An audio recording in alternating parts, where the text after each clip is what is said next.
MP board के अर्धवार्षिक परीक्षा का पेपर है कक्षा 10वीं के गणित विषय का। इसके आंसर आपको बताएंगे। तो देखिए प्रश्न नंबर 1 में सही विकल्प चुनना है। पहला प्रश्न है, दो संख्याएं ए और बी इस प्रकार है कि ए गुणे बी 432 है, एलसीएम दिया है 72, तो एचसीएफ बताना है। तो 432 में क्या करेंगे, 72 का भाग लगाएंगे। तो 72 छक्के 6 दूनी 12, 6 सत्ते 42, 41, तो 6 आ जाएगा इसका। ए नंबर सही है।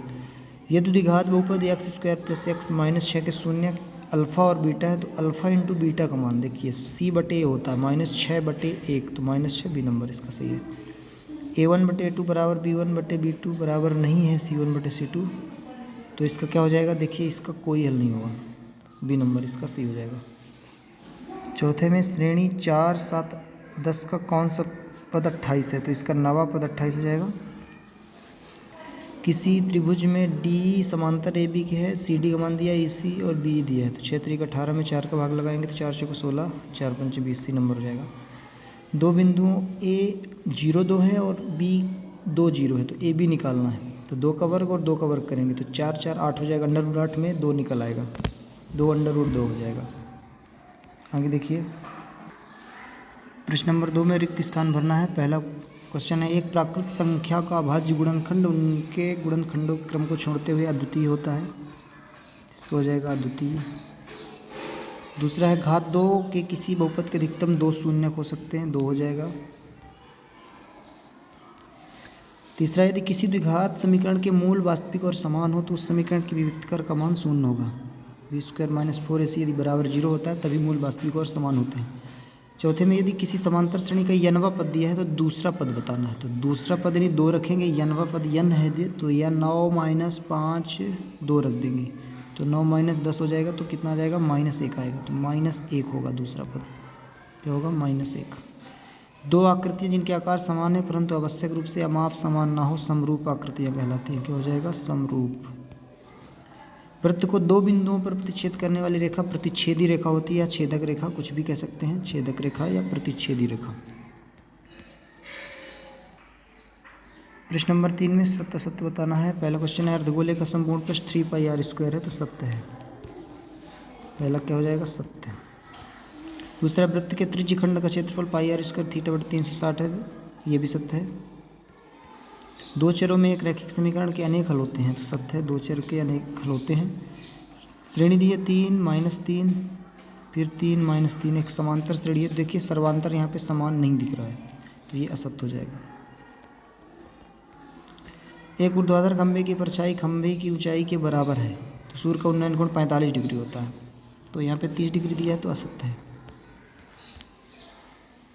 दृष्टि रेखा प्रेक्षक की अक्ष से प्रेक्षक द्वारा देखी गई बिंदु को मिलाने वाली रेखा है, सत्य है। आपके सत्य असत्य हो गए। प्रश्न नंबर 4 में सही जोड़ी मिलाना है, इसको देखिए, दो स्तंभ दिए हैं। पहला है, संख्याओं 2 और 4 का HCF 2 ही होगा, डी नंबर पे दिया गया है। x² - x - 12 के शून्यकों का योग बताना, -b/a, b का गुणांक यहाँ पे देखेंगे, x का गुणांक जो है वो b कहलाता है, तो माइनस कट जाएगा तो 1/1 एक ही आएगा, तो ई नंबर। cos² थीटा जो है 1 - sin² थीटा, पहली सर्वसंख्या। tan 60 का मान √3 है। cos थीटा को 1/sec थीटा लिख सकते हैं, ये नंबर। sin 30 और cos 60 बचा है एक ही, बाकी वैसे समझ लीजिए, sin 30 1/2 है, cos 60 भी 1/2 है, तो ये 1/4 हो गया।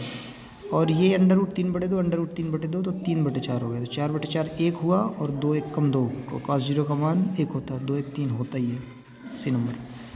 प्रश्न नंबर 5 आखिरी क्वेश्चन देख लीजिए, एक शब्द वाक्य में उत्तर बताने हैं। यहाँ पे शून्यकों की संख्या बतलानी है, तो 2 जगह प्रतिच्छेद कर रहा, तो यहाँ पे शून्यकों की संख्या हो जाएगी 2, इसमें लिखना है शून्यकों की संख्या बराबर 2।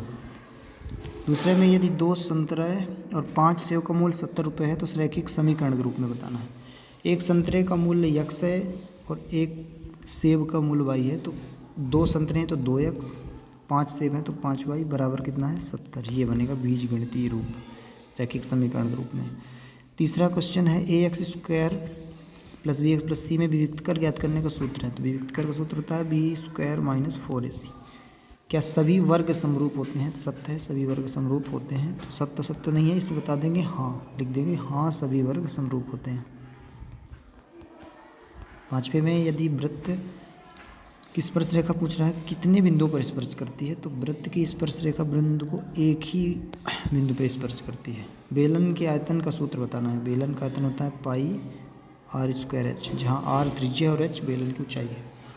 तो आपके कितने ऑब्जेक्टिव सही हैं 30 में से? कमेंट करके बताइए। कक्षा 10वीं के गणित विषय का अर्धवार्षिक पेपर था MP बोर्ड का।